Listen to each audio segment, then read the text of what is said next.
Well, thank you very much, everybody. We have a meeting with a man who's become a friend of mine, and we've known each other for a little while in some very interesting times, and we get along. Our countries get along very well. We have a great affinity for each other, and the Chancellor has been very well received in Germany. He's a very successful man, became the Chancellor of Germany, which is a big deal. And he's doing a very good job, in my opinion, a great job, very popular. And the relationship that we have in trade and everything else has been very strong. We've been able to do our deals, and it's been very strong. We'll obviously be talking a little bit about Iran today, and he's been helping us out. We've been very nice, actually. And that is coming along, as you see, very well. They have no Navy. It's been knocked out. They have no Air Force. It's been knocked out. They have no air detection. That's been knocked out. Their radar has been knocked out. And just about everything's been knocked out. So we'll see how we do. But we're doing very well. We have a great military, and they're doing a fantastic job. So we'll be talking about that. And we're talking about some very big trade deals. And those, I know, will work out, too. So I just want to say it's a great honor to have you at the Oval Office.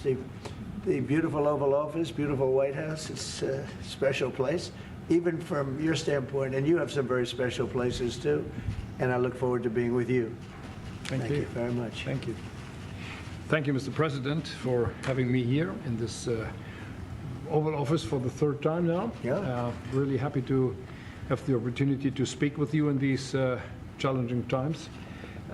We are on the same page in terms of getting this terrible regime in Tehran away, and we will talk about the day after, what will happen then if they are out. We have to talk about our trade agreement, which I would like to be in place as soon as possible. And we have to talk about Ukraine. There are too many bad guys in this world, actually, and this is an issue we have to talk about because we all want to see this war coming to an end as soon as possible. But Ukraine has to preserve its territory and their security interests, and, well, we will talk about that. Right. We will. Looking forward to that. Well, thank you for being here. Thank you That's some for your interesting. hospitality. Thank you for letting me spending the night in your guest house. That's It's a right. very, very good. comfortable place. You liked it, right? Absolutely. Yeah, great place. That's And a famous place. That's yeah. good. Very So many famous. former presidents. That's there. right. Yeah. Very famous place. Any questions? Mr. President, did Israel force your hand to launch these strikes against Iran? Did Netanyahu pull the United States into this war? No, I might have forced their hand. You see, we were having negotiations with these lunatics, and it was my opinion that they were going to attack first. They were going to attack. If we didn't do it, they were going to attack first. I felt strongly about that. And we have great negotiators, great people, people that do this very successfully and have done it all their lives very successful. And based on the way the negotiation was going, I think they were going to attack first. And I didn't want that to happen. So if anything, I might have forced Israel's hand. But Israel was ready, and we were ready, and we've had a very, very powerful impact because virtually everything they have has been knocked out now. Their missile count is going way down. Amazingly, they're hitting countries that were, you know, let's call them neutral, right? They lived together for a long time. I think they were surprised. I was surprised. I think and now those countries are all fighting against them and fighting strongly against them. Someday they'll write a story and they'll say why they did that, but they hit countries that had nothing to do with what's going on. They were sort of leaving everything alone. All of a sudden they had missiles shot in, which shows you the level of evil that we're dealing with. They'll hit people that were actually at least somewhat friendly, and they had no problems with it. Also hitting only civilian places, hotels and apartment buildings, and we're hitting them where it is much more appropriate. We're hitting them very hard. And the big scale hitting goes now. They no longer have air protection. They no longer have any detection facilities at all left. And So they're gonna be in for a lot of hurt. These are bad people. These are people that killed. I guess it's 35,000. It's coming out 35,000 over the last 3 weeks. Protesters, 35,000 violently killed. So these are bad people, and the leader of the pack is gone. And as you know, 49 people were taken out in the first hit, and I guess there was another hit today on the new leadership, and it looks like that was pretty substantial also. So they're getting hit very hard, and we'll see what happens. A lot of people are coming forward. A lot of the people you would least suspect want to quit. They want to have immunity. They're asking for immunity, and probably at some point they'll be dropping, as you would say, laying down their guns. We'll see what happens. In the meantime, we're just continuing to go forward. Our military is the #1 in the world by far, and we are. Everything's big in my book. Venezuela was big. This is big. The original hit, Midnight Hammer, was big. Everything you view is big, but it's not considered very big by some standards, by some of our standards. We have a military like no other military that's ever been built. So was that the imminent threat? Was that the imminent threat? Mr. President, what's the worst case scenario that you have planned for in Iran? Well, I don't know if there's a worst case. We have them very much beaten militarily from the military standpoint. They're still lobbing some missiles. At some point, they won't even be able to do that because we're hitting all of their carriers. We're hitting all of their missile stock. You know, they built up all these missiles over the last few years. They had a lot of them. They've shot a lot of them, and we're knocking out a lot. I guess the worst case would be we do this and then somebody takes over who's as bad as the previous person, right? That could happen. We don't want that to happen. It would probably be the worst. You go through this and then in 5 years you realize you put somebody in who was no better. So we'd like to see somebody in there that's going to bring it back for the people. And we'll see what happens with the people. You know, they have their chance. And we've said don't do it yet. If you're going to go out and protest, don't do it yet. It's very dangerous out there. A lot of bombs are being dropped. But I would say that would be about the worst. Do you have someone in mind right now? Because you said all the people you did have in mind have been taken out. What do you think? Well, most of the people we had in mind are dead. So, you know, we had some in mind from that group that is dead. And now we have another group. They may be dead also, based on reports. So I guess you have a third wave coming in. Pretty soon we're not going to know anybody. Don't do it yet. If you're going to go out and protest, don't do it yet. It's very dangerous out there. A lot of bombs are being dropped. But I would say that would be about the worst. Do you have someone in mind right now? Because you said all the people you did have in mind have been taken out. What do you think? Well, most of the people we had in mind are dead. So, you know, we had some in mind from that group that is dead. And now we have another group. They may be dead also, based on reports. So I guess you have a third wave coming in. Pretty soon we're not going to know anybody. But we have, I mean, Venezuela was so incredible because we did the attack and we kept government totally intact. And we have Delcy, who's been very good. We have the whole chain of command, and they've been, you know, look, the relationship's been great. We've taken out 100 million barrels of oil already. And a big part of that goes to them, and a big part goes to us. And it's been great. We paid for the war many times over, and we're going to be running the oil.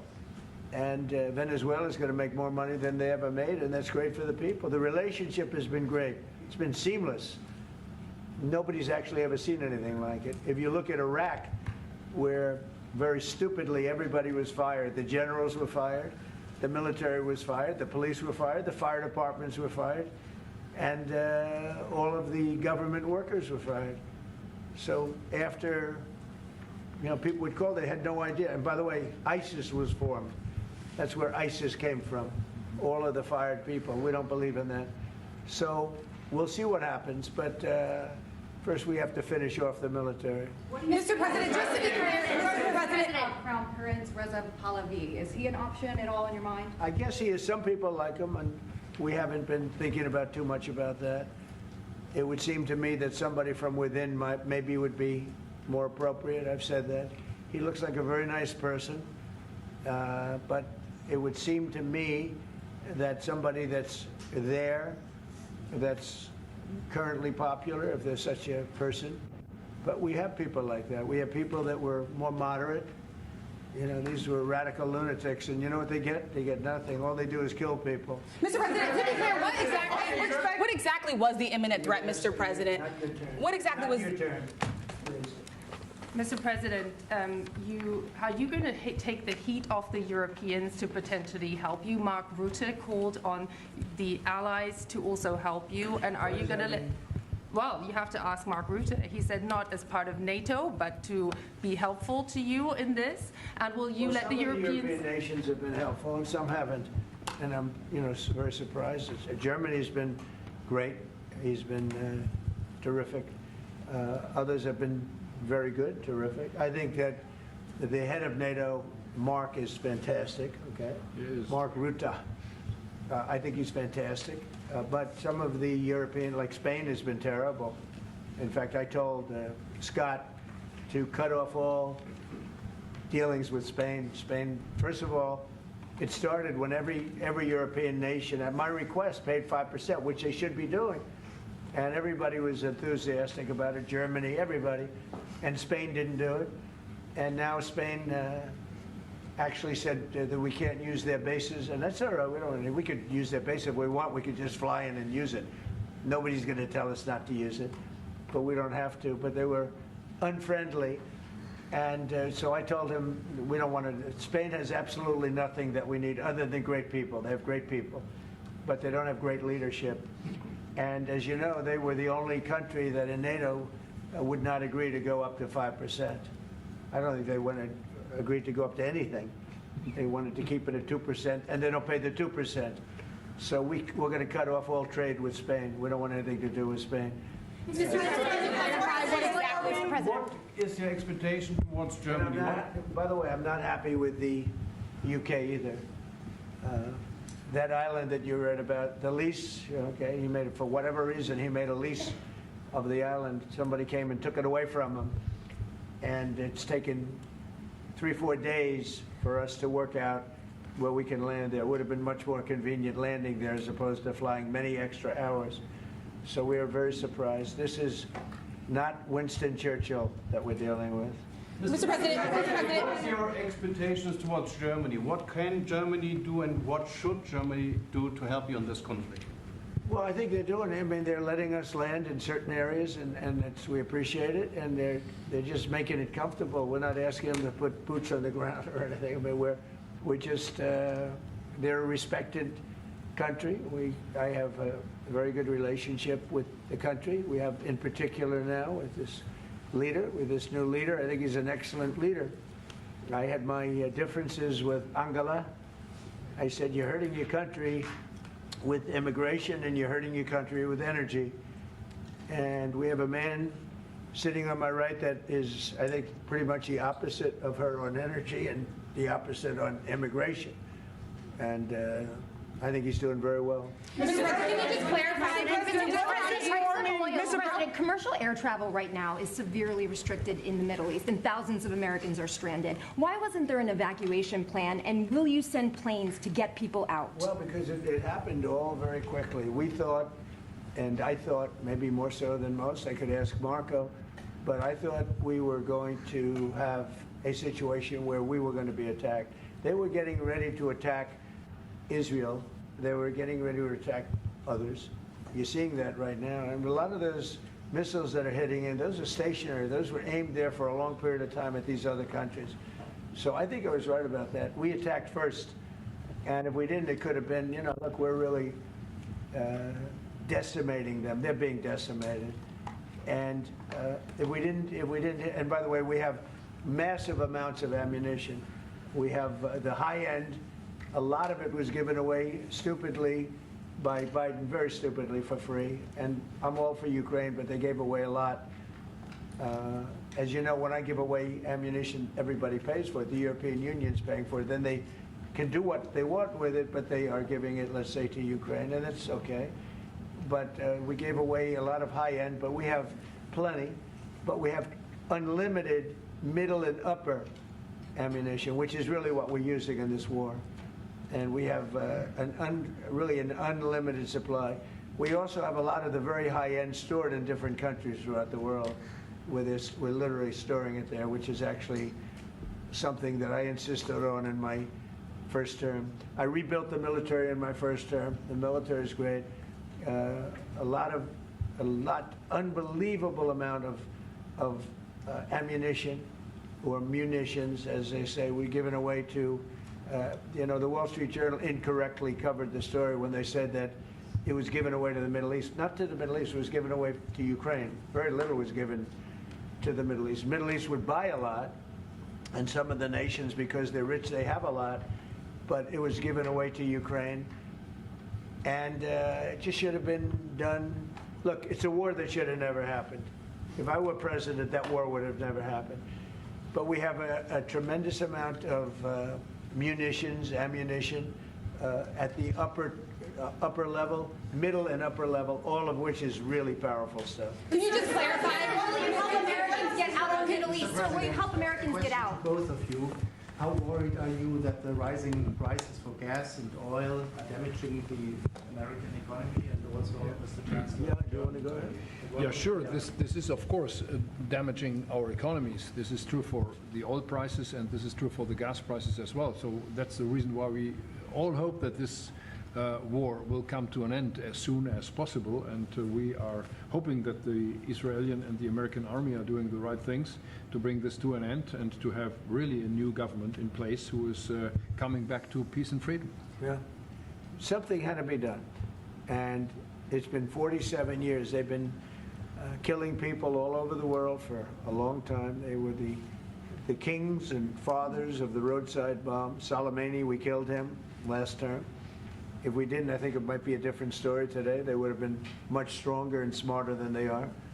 But they did the roadside bombs. 95% of the people lost their legs, arms, had their face wiped out, just wiped out. I've seen some young people that it's so sad to watch. And that was almost all, 95% comes from Iran and was Soleimani. Soleimani loved his favorite weapon. He loved the roadside bomb. And when you see people walking around with no legs and no arms and a face that's been blown to hell, these people, what they have to go and the way they have to live, this is Iran. When you look at the barracks, the famous barracks, when you look at the hostages, when you look at a lot of hostages, when you look at all of the problems, they were really a purveyor of terror all over the world for many, many years. And it's something that had to be done, something. And I believe that if we didn't, because I see where Congress, if I didn't do this, guys like Schumer, who are losers, the Democrats, they're losers. That's why they're not here. Guys like Schumer would say, well, you should have done this. In other words, if I did it, it's no good. If I didn't do it, they would have said the opposite, that you should have done this. But most people feel, I'll tell you what, I have never had more compliments on something I did. People felt it's something that had to be done. So Mr. President, if we have a little high oil prices for a little while, but as soon as this ends, those prices are going to drop, I believe, lower than even before. can you just clarify, Mr. President? Can you just clarify on what exactly the imminent threat was? Because we heard. Mr. President. Mr. President, how do you want to solve the conflict on tariffs between EU and US? And this question also goes, the conflict on tariffs between EU and US, how do you want to solve it? And US and who? European Union. How do you want to solve Well, it? Question also goes to we won on tariffs, actually. Somebody said you actually won the case. We won on tariffs. We had a decision that was wrong, which is a very bad decision from certain standpoints. From other standpoints, a very powerful decision because it reaffirmed all the fact that we have all these various forms of tariffs that we felt right, but it totally reaffirmed it. It said you can use all of these tariffs. So we have all these vast menus of tariffs, and tariffs have made our country very rich. We have to charge tariffs to nations who play with their money. They move their money up and down like a yo-yo.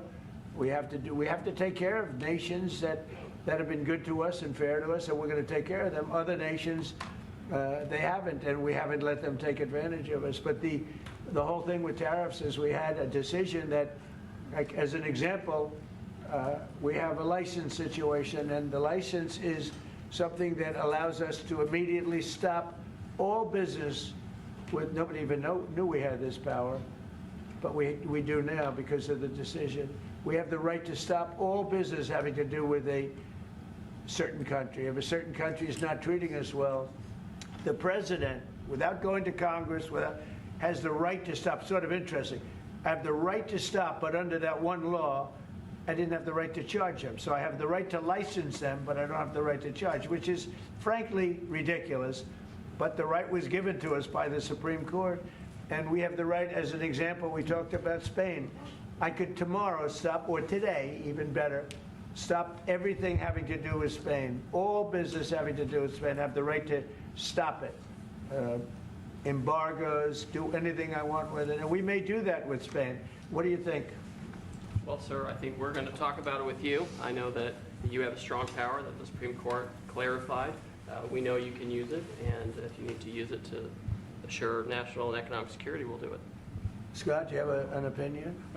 Sir, I agree. The Supreme Court reaffirmed your ability to implement an embargo, and as we've talked, from your first term, the Section 301s and the 232s have withheld more than 4,000 lawsuits, and USTR and Commerce are going to begin investigations, and we'll move forward with those. And we've instituted a 15% tariff on everybody, as you know, and just used, I'll tell you, we had a couple of paragraphs written in that opinion that were really incredible. Justice Kavanaugh wrote a fantastic dissent, but in his dissent, he said what we should do, and we knew that too.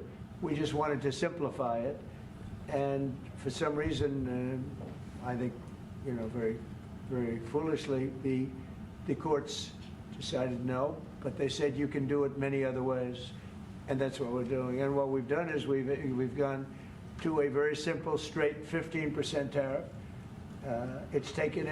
We've taken in hundreds of billions of dollars in our country because of tariffs. So we've taken in all of this money, hundreds of billions of dollars, and honestly, it's made us very rich as a country, right? So it's been doing good. When will you have the full plan implemented? We have a 5-month period, up to 5 months, where we can go at 15%. And while we're doing that, as you know, we're doing the various studies and things, and we'll be coming out with different tariffs on different countries. Do you want to talk about that? Yes, sir. By the time the 5-month period has elapsed, we'll have completed investigations under Section 301, which Secretary Besson talked about. We know there are countries out there with deals who are very interested in keeping the deals. We need to go through and investigate all these unfair trading practices, the kinds of things you talked about, and make sure that we're protecting U.S. economic security. We know there are countries. How are we going to treat Germany? Well, I think you should hit them very, very hard. Right there. They have expressed an interest. Germany's been quite constructive in wanting to move forward and be helpful. The rest of you will talk to them as well. But obviously, I will say every single country wants to make the deal they already have. In other words, a deal that we have using the other authority, they want to make the same deal. And we'd like to see, actually, we're going to adjust it somewhat upward, actually, but they all want to stay in the deal, and so we'll probably be able to do that pretty easily. Mr. President, can you just clarify? War mean for Ukraine? After all, Iran won't be able to deliver drones to Russia anymore. So what does this war mean to Ukraine? And having Chancellor Merz sitting next to you, whom would you call if you want to talk to Europe? And Chancellor Merz, you've just been in China. The president will be traveling. What country are you from? I'm from Germany. Okay, I thought so. I could see. So, Mr. Chancellor, you have been in China, and the president will be in China soon. Will you be talking about China as well during this visit? We'll be talking about China, yes. Sure. And what about Ukraine? I'll be going to China in a little while. Every time you meet, you talk about China. We respect China. I do. We both do, I think. But it's always a topic of conversation. We've had a very good relationship with China. We used to lose a tremendous amount of money with China, and that's no longer the case. We have a very, very good relationship with China, and we have a very good relationship with Germany. All right. Mr. President, can you clarify? Mr. President, we've seen countries around the world, many of whom don't usually work together, working with the United States on Iran, whether it's Saudi Arabia working with the United States, Israel, Qatari shooting down Iranian aircraft, and we've also seen European countries step up. Why are we seeing such unity around the world against Iran? That's a great point. Look, they're just evil. They're it's not the politics; it's their whole philosophy. It's their whole where they come from. It's terrible. Where they killed 35,000, I thought it was 32. Now it turns out it's much more than 35,000 people, and in some cases using machine guns with people that have no weapon. They have no weapon, and they're being machine gunned. They're being sniped from buildings. They're hitting the people with snipers right through the eyes. It's just a very evil ideology, and nobody's really seen anything like it. As I said, even the fact that they've attacked all of their neighbors, and the neighbors weren't attacking. They thought they'd maybe sit it out or what. They've hit Qatar, they've hit UAE, they've hit Saudi Arabia, they've hit Oman. They were helping us negotiate. They got hit. Everybody got hit because they're evil and they're bad. It's a bad seed, and somebody had to do it. And it should have been done sometime during a 47-year period because so much death has been caused by them, so much unbelievable death. From Germany, too. Germany's been hit. Everybody's been hit by them. It's an evil ideology, and I've never been, look, I've done a lot of good things. So many people are saying, thank you, thank you, thank you. You see it in the streets of Los Angeles. They have thousands of people. I saw it the other day, pictures of Donald Trump. And I'm looking, I'm on the phone, probably talking to you. And I'm looking, and I see my picture. I say, oh, no, it's another, protest. I see my, and then I started saying, boy, they were very friendly people. And then I saw a woman hugging the picture of me. I said, what's going on? And it turned out to be these are Iranian people that live in the United States. So many. Thousands and thousands. You saw the rallies. And in New York, too, they had a big rally, my pictures all over the place. The fact is that people are happy what we did. And you could never, and I've always said it, you could never have had true peace in the Middle East if Iran was allowed to go, even beyond the nuclear. If Iran was allowed to have look at all the missiles they built. A lot have been now taken out by us, and a lot have been expended. But they had thousands of missiles in a fairly short period of time. And I'll go two things. The attack that we did, known as Midnight Hammer, had we not done that, Iran would have had a very powerful nuclear weapon within 1 month. We did it. It was great timing, but, and you've been able to see that too.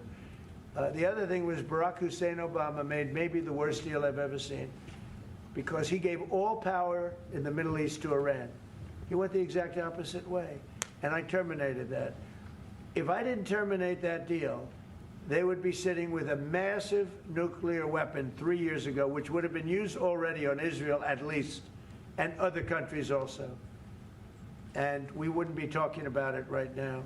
But if I didn't terminate the deal that Obama made, giving them everything, including plane loads of cash. Do you remember the airplane flew over there? It was a Boeing 757. There was two of them loaded. They took out all the seats. It was loaded with green cash. So much cash that it was in Virginia, Maryland, and Washington, D.C. They got all the cash from all the banks. They put it, and they flew it to Iran. I never knew a president had that power. I'm going to maybe try it sometime if it's okay. I think I'm going to do it. I'll fly it somewhere. Nobody's ever seen anything like it. 2 planes loaded from floor to ceiling, big planes, Boeing 757s, taken over there and given cash. In addition to that, he was giving them billions of dollars. But worse, he was giving them the right to have the path to a nuclear weapon. And that deal expired. A lot of people said, oh, you terminated it. Well, it was going to be terminated anyway because it expired. It gave them the right to have top-of-the-line nuclear weapon. If they had, because they're crazy, just like the people on my right during the State of the Union. I looked at them, I said, you're crazy? These people are crazy. And if they had a nuclear weapon, they would have used it. All right, how about one? Can you just clarify really quickly, Mr. President? Go ahead, please. Chancellor Merz, you just heard that the president is thinking about punishing Spain. What are your thoughts spontaneously on this, and what can you do to, Well, the answer on that is quite simple. We are trying to convince Spain to catch up with the 3% or 3.5%, which we agreed on in NATO. And as the President said, it's correct. Spain is the only one who is not willing to accept that.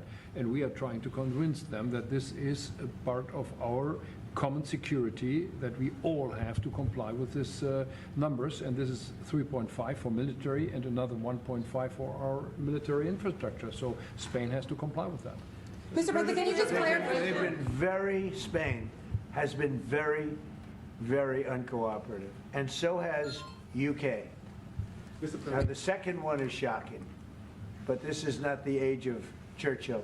I will say the UK has been very, very uncooperative with that stupid island that they have, that they gave away and took a 100-year lease, having to do with perhaps indigenous people claiming the island that never even saw the island before. What's that all about? And they ruin relationships. It's a shame. It's and that country, UK, and I love that country. I love it. My mother was born there. I love it. My mother was born there. My father was born, right? He knows all about my father. My father was born there. So, you know, very places that you sort of automatically very feel warmly about. But the UK, what they're doing with energy and what they're doing with immigration is horrible. You have the North Sea. Somebody said yesterday, what would you do if you were the UK? Open up the North Sea. They got windmills all over the place that are ruining the country, ruining the landscapes, ruining the beautiful fields. Open up the North Sea. It's one of the greatest, think of it, they buy their energy from Norway, which gets the energy, the oil, from the North Sea. So Norway drills in the North Sea and sells it to UK. And UK has a better part of the North Sea. So open up that, and number two, illegal immigration. They got to solve that problem. And I must say, that's not only UK, that's other parts of the European Union. They have the same problem. Immigration and energy. The energy is through the roof, the highest in the world. And the immigration was, I mean, you know, look, you have places where in the UK, you have a terrible mayor of London, terrible. He's an incompetent guy. But you have Sharia courts. You don't have Sharia courts. You don't want Sharia courts. You have Sharia courts adjudicating law. So it's very simple. Immigration, very importantly, immigration and energy. And you bring it back. Otherwise, you're not going to bring it back. Mr. President, can you just clarify what kind of law was it on? I have a question for the Chancellor and for you. Please. To the Chancellor, Chancellor Merz, you've called for unity and joint force in this moment against Iran. What does that look like to you? And then, Mr. President, where is getting a deal with Russia and Ukraine on your priority list right now? So we, as I said, in Germany the last 2 days, we are supporting the United States and Israel to get rid of this terrible terrorist regime, and we are looking forward to a day after, and we have to talk about the strategy, what is following after this regime is away, and we have to strategize on this entire region, and we are having a high interest in common approach and common work and what we can do, and this is important not just for the Americans. This is extremely important for Europe and extremely important for Israel and their security. So we are really looking forward to find ways how to deal about the day after. And as far as Russia, Ukraine, where is it on my priority list? Very high. We thought that, I thought it was going to be one of the easier ones. I've settled 8 wars, and actually maybe one more than that. But minimum 8 wars, big ones, potential India, Pakistan, big wars, very important, big ones. I thought this was going to be much easier than it is.